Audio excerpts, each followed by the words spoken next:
Hi guys, welcome back to our channel. Guys, మన channel cricket సంబంధించిన ప్రతి చిన్న అప్డేట్ మన ఛానల్లో రెగ్యులర్ వస్తుంటాయి. ఇంకా మన ఛానల్ సబ్స్క్రైబ్ చేసుకోకపోతే గైస్ వెంటనే సబ్స్క్రైబ్ చేసుకోండి అండ్ పక్కన బెల్ ని యాక్టివేట్ చేసుకోండి. అండ్ అదే ఇంకా మన వీడియోని లైక్ చెప్తే గైస్ వెంటనే లైక్ చేసి మన వీడియోలోకి అయితే ఎంటర్ అవుదాం. గైస్ తప్పకుండా లైక్ చేయండి. లైక్ చేస్తే మన వీడియో మార్కర్కి ఫాస్ట్ రీచ్ అవుతుంది. ఇక ఇండియా వర్సెస్ ఆఫ్ఘనిస్తాన్ మొత్తం 3 వన్డే మ్యాచ్ అయితే ఆడబోతుంది. కొంతమంది ప్లేయర్లకి ఈ వన్డే సిరీస్ అనేది చాలా ఇంపార్టెంట్ అని చెప్పుకోవచ్చు. ఇక ఈ 3 వన్డేల్లో భాగంగా ఫస్ట్ మ్యాచ్ వచ్చేసి ధర్మశాలలో జరగబోతుంది 13th జూన్ నాడు 1:30 PM కి. మరి ఈ మొదటి మ్యాచ్లో మరి మన టీంని కాంబినేషన్ ఏ విధంగా ఉంటుంది, ప్లేయింగ్ లైన్లో ఎవరెవరు ఉంటారు, మరి కొత్త ప్లేయర్స్కి ఏమైనా ఛాన్స్ ఇస్తారా అనేది కంప్లీట్గా ఈ వీడియోలో అయితే చూద్దాం. గైస్ ఖచ్చితంగా చివరక చూస్తే మీకు క్లారిటీ అయితే అర్థమవుతుంది. సో కాబట్టి ఖచ్చితంగా చివరక చూడటానికి ప్రయత్నించాలి. ఇక దానికన్నా ముందు ఒక్కసారి మనం స్క్వాడ్ అయితే చూద్దాం. ఆల్రెడీ మనకు స్క్వాడ్ తెలుసు, బట్ ఒకసారి రీప్లే అయితే చూద్దాం. Shubman Gill captain, Shreyas Iyer vice captain, Rohit Sharma, Virat Kohli ప్లేస్లో జేసులు వచ్చిండు, KL Rahul wicket keeper, Ishan Kishan wicket keeper, Hardik Pandya, Nitish Kumar Reddy, Washington Sundar, Harsh Dube, Kuldeep Yadav, Harshdeep Singh, Prasidh Krishna, Prince Yadav, Gurnoor Brar. చాలా ఇంట్రెస్టింగ్ గా కనబడుతుంది. ఇంట్రెస్టింగ్ నేమ్స్ కూడా కనబడుతున్నాయి, కొన్ని కొత్త names. Prince Yadav, Harsh Dube and Gurnoor Brar ముగ్గురు కూడా కొత్త ప్లేయర్స్ అయితే మనకైతే కనబడుతున్నారు. మరి ఈ ముగ్గురిట్లలో ఎవరికి డెబ్బు దొరుకుతుంది అనేది చూడాలి. ఇక దీంట్లోకి మనం కాంబినేషన్ చూసుకుంటే ఓపెనర్స్ వచ్చేసి రోహిత్ శర్మతో పాటు శుభ్మన్ గిల్. రోహిత్ శర్మకి చాలా ఇంపార్టెంట్ సిరీస్ ఇది వచ్చేసి. వరల్డ్ కప్ ముందు ఖచ్చితంగా రోహిత్ శర్మకి ఈ 3 మ్యాచ్లు అనేది చాలా ఇంపార్టెంట్ సిరీస్ అని చెప్పుకోవచ్చు. మరి రోహిత్ శర్మ ఎన్ని రన్స్ కొడతాడు? 100 కొడతాడా, 200 కొడతాడా? రోహిత్ శర్మ అంటేనే బిగ్ హండ్రెడ్స్, డాడీ హండ్రెడ్స్. గతంలో మనం ఎన్నో సార్లు చూసినాం, 3 డబుల్ సెంచరీలు ఉన్నాయి. సో కాబట్టి ఖచ్చితంగా రోహిత్ శర్మ దగ్గర వచ్చి బిగ్ 100 అయితే ఎక్స్పెక్ట్ తెస్తున్నాం. మరోవైపు కెప్టెన్ శుభ్మన్ గిల్ ఖచ్చితంగా ఇంకా తను ప్రూవ్ చేసుకోవాలి ఈ ఫార్మెట్ లో.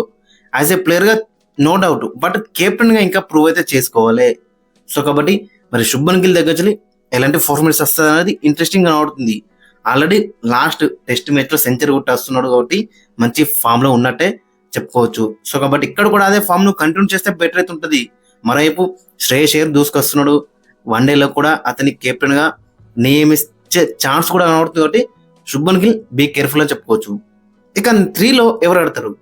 విరాట్ కోహ్లీ ఇంజూర్ అయింది, జేసన్ పట్టుకొచ్చిల్లు స్క్వాడ్ లోకి. మరి 3లో ఎవరు ఆడతారు? నెంబర్ 3 పొజిషన్ అనేది అక్కడ మనకి ఖాళీగా కనబడుతుంది కాబట్టి 3లో ఖచ్చితంగా ఇషాన్ కిషన్ ఆడితే బెటర్ అయితే అనిపిస్తుంది. లేదనుకుంటే జేసల్ కూడా ఆడొచ్చు, బట్ జేసల్ యూజే ప్యూర్ ఓపెనరు. గతంలో కూడా మనకు ఎప్పుడు కనవలేదు, మరి ఓపెనర్ కాకుండా వేరే ఎక్కడ ఆడడం అనేది. సో కాబట్టి ఖచ్చితంగా జేసల్ కంటే ఇషాన్ కిషన్ నెంబర్ 3లో ఆడితే బెటర్ అని అనిపిస్తుంది. ఇషాన్ కిషన్ ఎక్కడంటే అక్కడ బ్యాటింగ్ చేస్తాడు, ఓపెనింగ్ చేస్తాడు, 3లో ఆడతాడు, 4లో ఆడతాడు, 5లో ఆడతాడు, ఫినిషర్ ఆడతాడు. సో ఎక్కడంటే అక్కడ బ్యాటింగ్ చేస్తాడు కాబట్టి ఇషాన్ కిషన్ కి 3లో ఛాన్స్ ఇస్తే బెటర్ అయితే ఉంటుంది. గైస్ మరి మీ ఒపీనియన్ కింద కామెంట్స్ మెన్షన్. నెంబర్ 3లో ఎవరు ఆడితే బెటర్ ఉంటుంది అనేది. ఇక నెంబర్ 4లో వైస్ కెప్టెన్ శ్రేయస్ అయ్యర్. ఈ సిరీస్ కూడా శ్రేయస్ అయ్యర్ కి చాలా ఇంపార్టెంట్. ఈ సిరీస్ లో గిట్ట మంచిగా రాణించిననుకో ఖచ్చితంగా ఇతను కూడా వన్డే కెప్టెన్ చేయడానికి చూస్తారు. ఎందుకంటే వైట్ బాల్ కి ఒక కెప్టెన్, రెడ్ బాల్ కి ఒక కెప్టెన్ ఉంటే బెటర్ ఉంటారని అక్కడ సెలెక్టర్స్ కూడా భావిస్తారు. కాబట్టి ఖచ్చితంగా శ్రేయస్ అయ్యర్ ఈ 3 మ్యాచ్లో మంచిగా రాణించిననుకో ఖచ్చితంగా శ్రేయస్ అయ్యర్ వన్డే కెప్టెన్ కూడా అయ్యే ఛాన్స్ కూడా కనబడుతుంది. ఇక 5లో చూసుకుంటే కేఎల్ రాహుల్ కూడా నెంబర్ 5లో ఓడిఐస్లో తన ప్లేస్ని సిమెంట్ చేసుకున్నాడు అని చెప్పుకోవచ్చు. అలాంటి పర్ఫార్మెన్స్ కనబడుతుంది కేఎల్ రాహుల్ దగ్గర నుంచి. గత లాస్ట్ 2 years నుంచి మనం చూసుకుంటే సో కేఎల్ రాహుల్ దగ్గర నుంచి కూడా మంచి ఇన్నింగ్స్ అయితే ఎక్స్పెక్ట్ అయితే చేస్తున్నాం. ఇతను కూడా మంచి ఫామ్ లో ఉన్నాడని చెప్పుకోవచ్చు ప్రస్తుతం చూసుకుంటే. ఇక తర్వాత వచ్చేసి నెంబర్ 6లో హార్దిక్ పాండ్యా క్లియరెన్సీ తీసుకున్నాడు, ఎన్సీఏలో ప్రూవ్ అయ్యిండు, ఫిట్నెస్ 100% ఉందని. సో కాబట్టి ఖచ్చితంగా ఈ మ్యాచ్ ఆడే ఛాన్స్ 100% అయితే కనబడుతుంది.